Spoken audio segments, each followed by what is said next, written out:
ہم جا رہے ہیں دلی کی سٹوری پہ، کیونکہ اچھا آج 22 مہینے کے بعد آج دلی میں مودی صاحب نے کشمیر کی جو مین سٹریم جو جماعتیں ہیں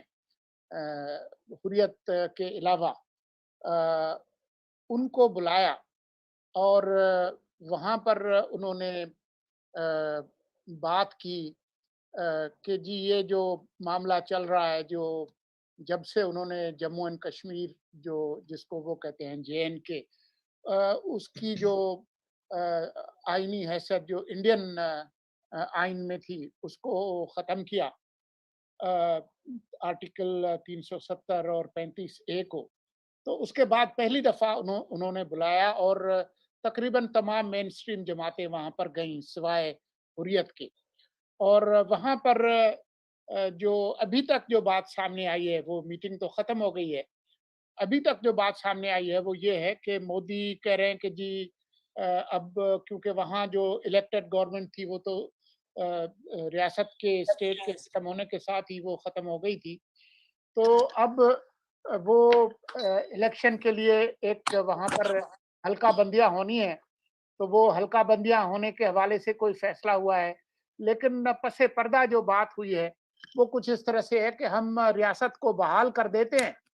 لیکن جو خصوصی حیثیت تھی بھارتی آئین میں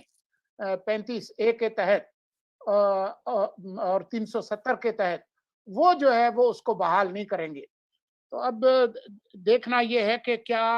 ایسی صورتحال میں یہ بات جو وادی ہے کشمیر کی، وہاں کے لوگوں کو یہ قابل قبول ہوگی یا نہیں ہوگی۔ حریت والوں نے تو پہلے ہی اس کو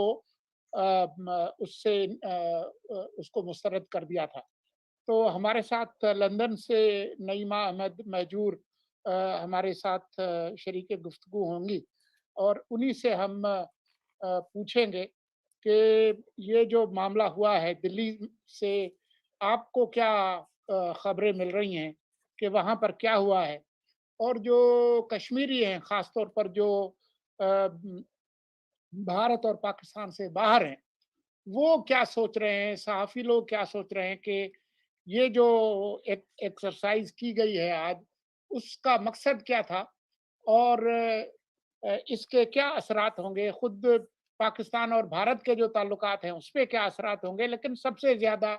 جو کشمیری جو ایک سکتے کی حالت میں ہیں پچھلے 22 مہینوں سے، ان پر اس کا کیا اثر پڑے گا۔ نعیمہ، آپ مجھے سن پا رہی ہیں؟ جی میں سن پا رہی ہوں، آپ کو میری آواز آ رہی ہے؟ جی بالکل صاف۔ تو اگر آپ نے میرا سوال سن لیا ہو تو بتائیے، ورنہ میں دوبارہ اس کو دہرا دوں۔ نہیں، سب سے پہلے تو آپ نے یہی پوچھا کہ یہ جو آج کی ایکسرسائز ہوئی ہے یہ اس کا کیا فائدہ ہوا اور زمینی سطح پہ اس کا کیا اثر پڑے گا۔ دیکھیے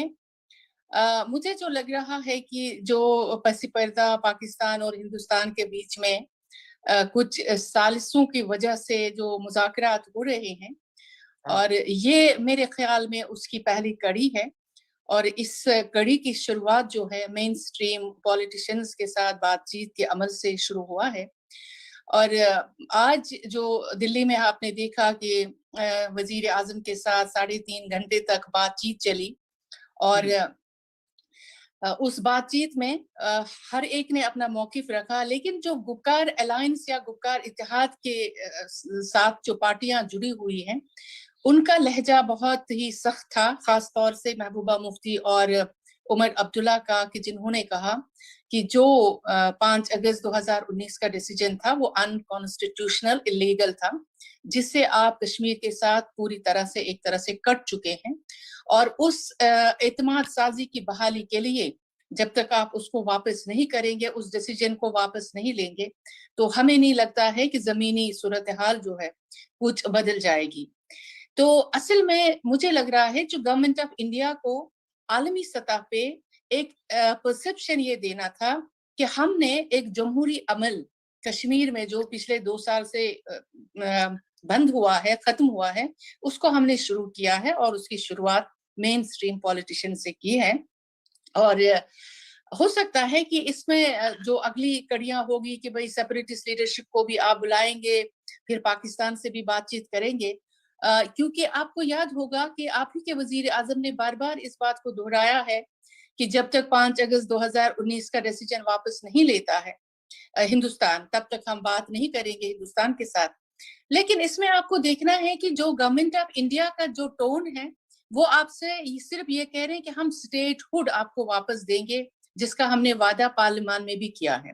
लेकिन आर्टिकल 370 का जहां तक जिक्र आता है, उसमें आज भी बात हुई तो बाज लीडरों ने उस पर ये कहा कि भाई सुप्रीम कोर्ट में है और सुप्रीम कोर्ट का डिसीजन नहीं आएगा। तो अगर वाकई गवर्नमेंट ऑफ इंडिया सीरियस होगी कि उस रिस्टोर करने की, तो वो हो सकता है कि फेस सेविंग के लिए थ्रू सुप्रीम कोर्ट इसको करवाए, ताकि अपने वोट भी बचें और कश्मीरियों को थोड़ा सा खुश भी किया जाए। तो मुझे लगता है ये एक्सरसाइज उस हद तक आज सही थी, लेकिन अब इसका क्या असर पड़ेगा, जमीनी हालात वहां पे आप देख रहे हैं, हालात बहुत खराब हैं, बद से बदतर हो रहे हैं, सेपरेटिस्ट लीडरशिप कहीं नहीं है, डिसअपियर हो गई है, पाकिस्तान से भी कहीं नजर नहीं आ रही है। तो इस सूरत हाल में ये एक्सरसाइज होना कुछ इंट्रीगिंग सी है, और कुछ लग रहा है कि इसके पस पर्दा कुछ और भी ताकतें हैं जो इसको आगे चला रही।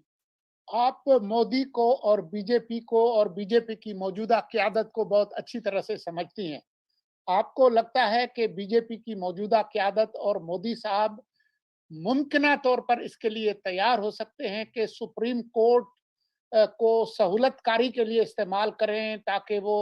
35 और 370 बहाल हो जाए? ये मुमकिनात में लगता है आपको? बिल्कुल मुमकिनात में लगता है। आपने देखा राम मंदिर का डिसीजन भी जब करवाना था तो वो आपने